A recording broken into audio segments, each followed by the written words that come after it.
Hi, this is Tim of the 1916 Company. Welcome and thanks for logging on. If you love this watch, email me, Team Mosso at the1916company.com for purchase pricing and availability questions concerning this watch.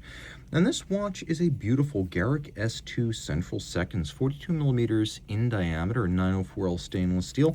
It is 13.8 millimeters thick, 51 lug-to-lug with a 22 millimeter spacing in between the lugs. And the timepiece is a sign of how far Garrick had come by the late 2010s. A watch that combines elements of their artisanal watchmaking, particularly guilloche and decoration, with their collaboration with Andreas Streller of Switzerland, one of the top watchmaking problem solvers in the business. This is where Garrick began to jump from its humble origins to horlogerie, and you can see the watch, even from the dial side, makes this self-evident.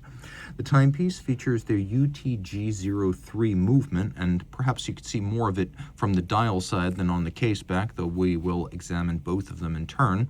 It's an easy watch to wear, and it's very similar to my S6 as it fits handsomely on my 16 centimeter circumference wrist, and it's flat enough that it will fit underneath the cuff. 51 is broad lug-to-lug, but it's not huge. So if your wrist is my size or larger, let's say 16 centimeter circumference or larger, you're going to find this wears very well.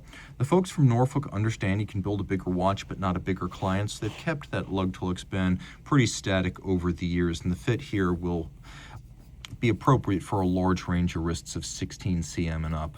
The strap, articulated on the bottom, gray on the top with a molded-in textile pattern, appropriately rugged and water-resistant because, in spite of all appearances, this is actually a 100-meter water-resistant watch. So having a water-resistant strap makes a lot of sense. There's a pull-tab spring bar, so you can pop the strap off the case without a tool. And then you can see we have a simple buckle in a combination of Media Blast and satination with a polished pin for contrast, nice attention to detail, simple blended integrated lugs, a form follows function style that you'll find on the Patek Philippe 96, the original IWC Portuguese 325, and it lives on here. A little bit of an onion profiled crown, a nod and a wink to 18th and 19th century British watchmaking with a lovely Garrick G sealed in lacquer on the end. We have a domed bezel, and as you can see, the mid-case brushed, the bezel somewhat set in, just slightly set in to visually thin the watch. A slightly cambered sapphire over a sterling silver dial with one of Garrick's distinctive in-house guilloche patterns, a rayon or sun ray motif, and you can see waves within the sun rays. It's a lovely and intricate texture, cut on the lathe out of sterling silver, and then as you can see galvanized, this distinctive brown beige color. Outboard we have a steel track pinned in place to represent the scale for the center seconds as well as the minutes, and if you wish you can also read the hours against the scale. Take a look at the balance now. On the dial side we've got this lovely steel bridge with a combination of mirrored bevels and satination on its top. This is where Garrick is getting really fine with the decoration. We talk often about interior angles, the sharp cleft meeting of two bevels in a firm, well-defined crease. Well, let's see how many we've got here. 1, 2, 3, 4, 5, 6, 7, 8. And they are take no prisoners. You can see they are truly sharp and that the bevels are truly mirrored. Well done.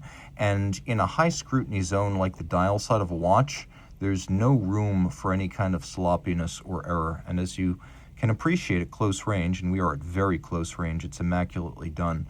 Longines style hands, high polish for the hours and minutes, and we have the distinctive Portsmouth style counterweighted Lancet seconds hand, here ticking away at a nice slow beat rate of 5 beats per second or 2.5 hertz, 18,000 vibrations per hour.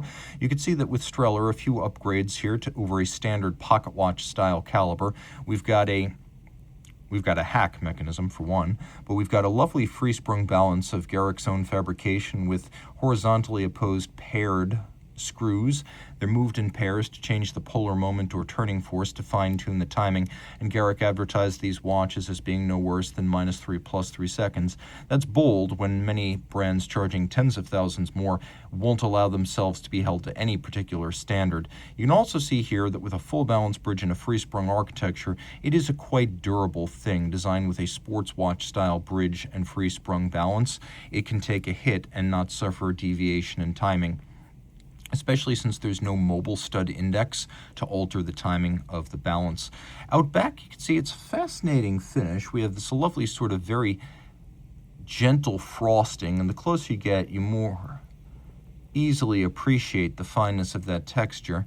You can also see the unusual implementation of a third wheel indirect center second system on a modern watch. Now, this is something we saw a lot of in the middle of the 20th century, where a watch originally not designed for center seconds would be converted by applying a small bridge over the center with a tension spring and then drive of the seconds pinion off a wheel extended off the third wheel of the watch. So it's pretty easy to see that's what we've got right here.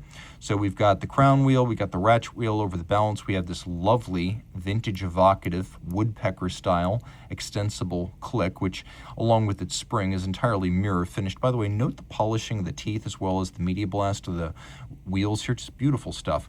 But then after the ratchet, we've got the great wheel, and we're going to call it the great wheel because it's off center. Then we've got a third wheel and an escape wheel. It's a little bit of an unusual train in that regard. So we've got the great wheel, the third wheel, the fourth wheel, the escape wheel, and then the escapement. You can't really see the escapement too well, but you can see that the escape wheel and the lever have been beautifully polished, an element that's often left unfinished, but they didn't overlook that. So you have this unusual offset center train, a little bit like something that would have been made in the second half of the 20th century. You'd swear it's just another modified 64, 97, or 98 from the dial side, but then you realize that it has an offset train like something built in the second half of the 20th century, and between great third, fourth escape, and then this unique anchor system, it's anything but a standard watch from the early days of Garrick when they tended to modify very simple embouches. This is very distinct. You can also see the enormous screw used to fix the balance cock in place. Actually, you could see it's maybe a misnomer to call this the balance cock, since truth be told, it is a full balance bridge on the dial side.